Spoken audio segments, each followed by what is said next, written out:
16 goals across 5 matches, a nation of 500,000 people humbled a 2-time world champion.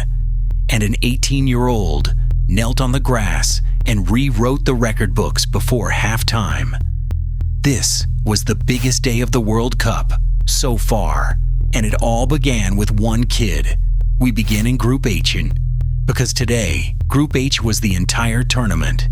Spain 4, Saudi Arabia, nothing.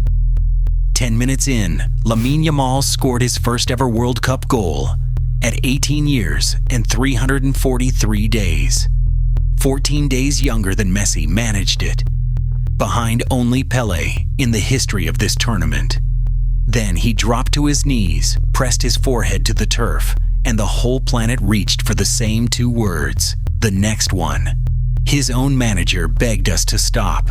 Stop comparing the boy to Messi, he said. You would not compare a young painter to Michelangelo. And Yamal, ice in his veins, simply shrugged and said it is impossible to surpass Messi.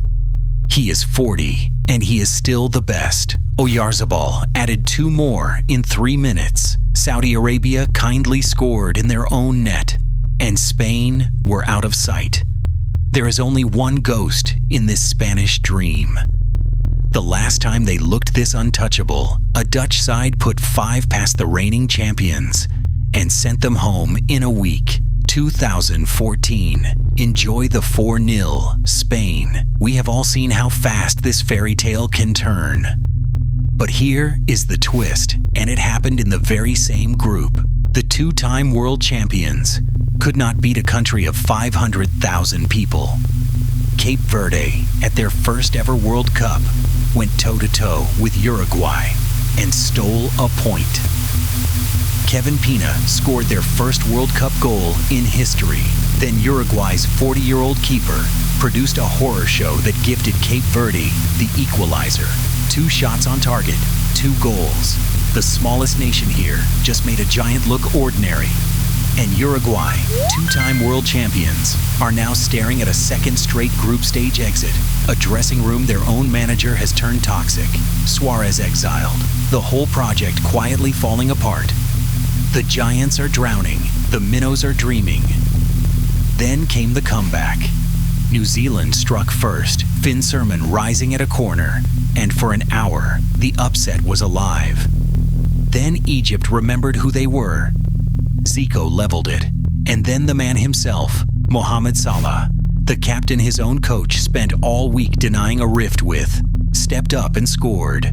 Trezeguet made it 3, Egypt 3, New Zealand 1.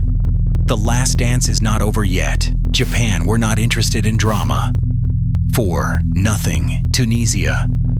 The biggest win any Asian nation has ever recorded at a World Cup in the 1,000th match this tournament has ever played. Kamada scored inside 4 minutes. Ueda helped himself to 2, and Tunisia were eliminated before they had finished their coffee.